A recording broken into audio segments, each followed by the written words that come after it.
Tension मत लो, मुस्कुराओ और सब ठीक हो जाएगा। ठीक है, टेंशन मत लो, खुश रहो, फ्रस्ट्रेशन को दूर करो। और दोस्तों, कैसे हैं आप सब? राम जी की पाठशाला में आपका बहुत बहुत स्वागत है।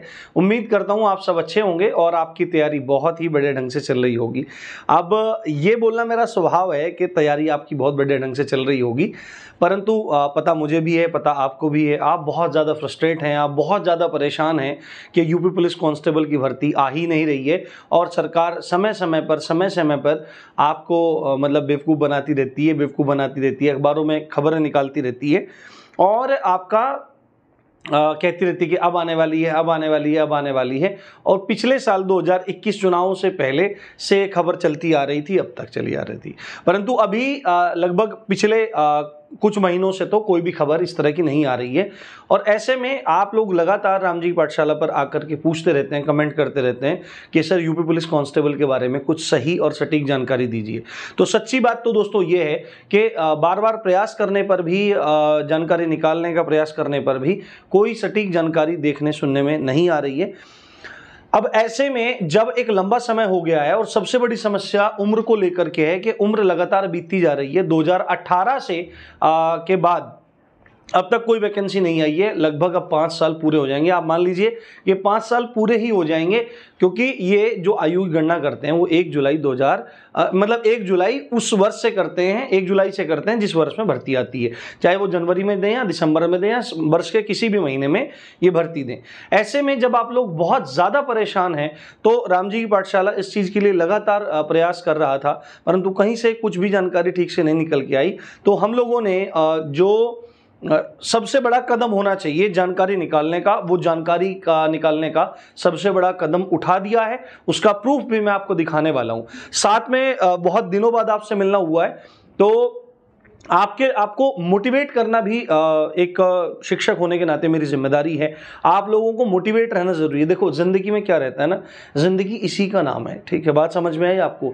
जिंदगी इसी का नाम है। डर सबको लगता है, मन सबका घबराता है, ये लगता है कि पता नहीं क्या होगा क्या नहीं होगा, परंतु उन स्थिति में भी धैर्य बनाकर रखना एक सच्चे और धीर वीर मनुष्य की एक पहचान होती है। घबराना बिल्कुल नहीं है। जो स्थिति आपकी है वो सबकी है, सबकी स्थिति वही है, बिल्कुल भी घबराना नहीं है और धैर्य से अब आपको आगे बढ़ते जाना है। पहले मैं आपको एक दो चीज बता देता हूं। पहले मैं आपको डायरेक्टली प्रूफ ही दिखा देता हूं कि हम लोगों ने क्या सबसे बड़ा कदम उठाया है, और आपको भी राम जी की पाठशाला का सहयोग करना पड़ेगा। देखो, आप सहयोग करोगे, मैं आपका सहयोग करूंगा, तो हम मिल करके अपने इस एग्जाम को लाने की भी तरफ आगे बढ़ेंगे, क्योंकि यूपीएसआई के भी ऐसे ही हाल थे और यूपीएसआई की भर्ती के लिए भी हम लोगों ने प्रयास किया था, सारे काम किए थे। उम्र वालों बच्चों के लिए भी हम लोगों ने लड़ाई लड़ी थी। सब चीज में, हर एक छोटी छोटी चीज में राम जी की पाठशाला साथ रहता है। जो जानता है उसको पता होगा, जो विश्वास नहीं करता उसका तो कुछ नहीं किया जा सकता, परंतु जो विश्वास करता है उसको पता है कि राम जी की पाठशाला कितना प्रयास करता है और आपके लिए आगे भी कितना प्रयास हम लोग करने वाले हैं। अब पहली बात आप यहां पे सुन लीजिए कि ये जो बड़ा कदम है ये हमने डायरेक्टली उठा दिया है। भर्ती बोर्ड को हमने डायरेक्टली आरटीआई फाइल कर दी है। डायरेक्टली हम लोगों ने आरटीआई फाइल कर दी है, क्योंकि राइट टू इंफॉर्मेशन हर एक नागरिक का अधिकार है, और क्योंकि ये जो चीज है ये एक दो नहीं, हजारों लाखों बच्चों के जीवन को प्रभावित कर रही है ये भर्ती।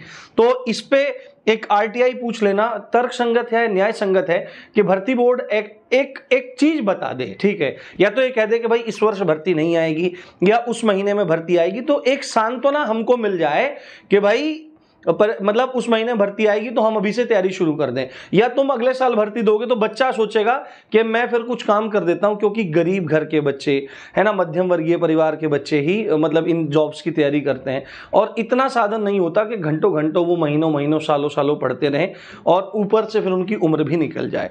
ठीक है, तो आरटीआई हम लोगों ने फाइल करी थी 8 तारीख में, और उसका एक जवाब आज आया है कि जो संबंधित अधिकारी हैं उनसे संपर्क करने के लिए है। वो हम अभी, क्योंकि अभी आया है तो संपर्क हम लोग कल करेंगे, क्योंकि अधिकारी को ऑफिशियल टाइम में ही कॉल वगैरह जो संपर्क करना होता है वो करेंगे और आगे की पूरी प्रक्रिया उनसे पूछेंगे। जैसे ही पूरी की पूरी प्रक्रिया की जानकारी, आरटीआई का जवाब मिलेगा, जो भी जवाब मिलेगा वो आपके साथ साझा किया जाएगा। ठीक है, यहां पर आप देखो, इधर देखो, ये आपको दिखाई दे रहा होगा, इधर आप इसको देख भी सकते हैं, ये RTI ऑनलाइन है, ठीक है। अच्छे से मैं थोड़ा बड़ा करके दिखा देता हूँ। पंजीकरण संख्या आप देख सकते हैं, नाम हम लोगों ने छुपा दिया है क्योंकि जिस व्यक्ति के नाम से हमने ये फाइल करी है उनका नाम वो चाह रहे थे कि मतलब नाम नहीं दिखाना है। फाइलिंग की तिथि आप देख सकते हैं 8 मई है। स्थिति क्या है, आवेदन केंद्रीय लोक सूचना अधिकारी को अग्रेसित करना, दिनांक 9/5, मतलब केंद्रीय जो लोक सूचना अधिकारी है उनको भेज दिया गया है और डिटेल्स वगैरह हैं। अब नोडल अधिकारी जो हैं, जो विवरण देंगे पूरा का पूरा, उनका नाम यहाँ पर दे दिया गया है और नंबर मैं छुपा दे रहा हूँ, ठीक है, नंबर मैं छुपा दे रहा हूँ और ईमेल आईडी में छुपा दे रहा हूँ क्योंकि आप लोग अपनी तरफ से प्रयास ना करने लगे, हम अपनी तरफ से इसका प्रयास करेंगे। तो कल इन अधिकारी महोदय से हम लोग बात करेंगे और जल्दी ही इस RTI का रिप्लाई आएगा।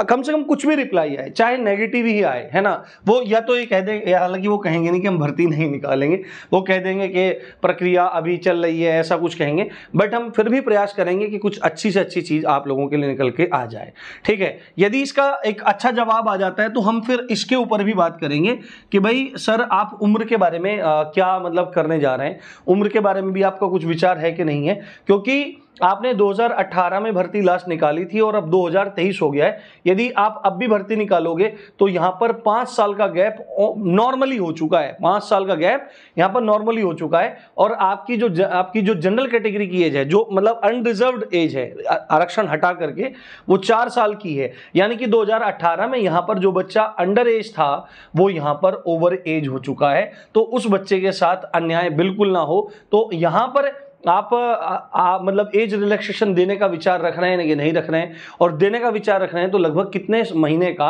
आप इसमें एज रिलैक्सेशन देने की तरफ सोच रहे हैं।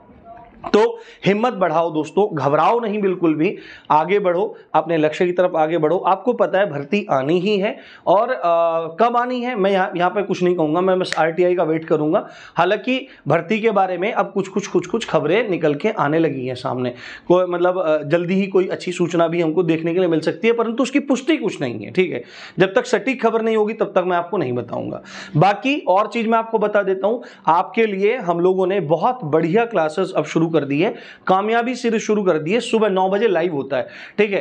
अभी पहले हम लोग क्या कर रहे थे कि आपका हिंदी और GS की दोनों क्लासेस कर रहे थे, पर क्योंकि मुझे और भी बहुत ज़्यादा काम रहते हैं तो एक दिन में ऐप पर भी 1-2 क्लासेस का थोड़ा रहता है, तो उनका तो छोड़ दीजिए, पर एक दिन में मतलब 3-4 क्लासेस करना एक सिंगल आदमी के लिए थोड़ा सा मुश्किल हो जाता है।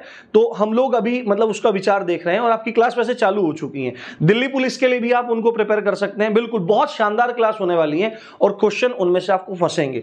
तो सुबह 9 वाली क्लास में आप वहां पर उपस्थित रहिए, लाइव सुबह कल GS की क्लास होगी, आपको बहुत मजा आएगा। और डेडिकेटेडली हम यूपी पुलिस कांस्टेबल, UPSI और दिल्ली पुलिस कांस्टेबल और ये आपका रेडियो ऑपरेटर, जितने भी पुलिस के एग्जाम्स हैं, इनके स्पेशल जो UPPR-PB पूछता आया है, जिस हिसाब से भर्ती बोर्ड प्रश्न पूछता है, एजेंसी पूछती आई है, उसी हिसाब से आप लोगों के साथ तैयारी करेंगे। सब चीज आपको बताई जाएगी, रणनीति वगैरह सब चीज, ठीक है। पहले भी हम लोगों ने बहुत बढ़िया रणनीति बताई और हमें बहुत बच्चों को उसमें लाभ हुआ, आपको भी निश्चित रूप से लाभ होगा। बस आवश्यकता है एक गंभीर विश्वास दिखाने की और निराशा को छोड़कर आशा की तरफ आगे बढ़ने की। टेंशन मत लो, मुस्कुराओ और सब ठीक हो जाएगा, ठीक है। टेंशन मत लो, खुश रहो, फ्रस्ट्रेशन को दूर करो और आगे बढ़ो, ठीक है। तो इसी अच्छी बात के साथ आप देख रहे थे रामजी की पाठशाला। मैं हूं राम भारद्वाज। जय हिंद, जय भारत।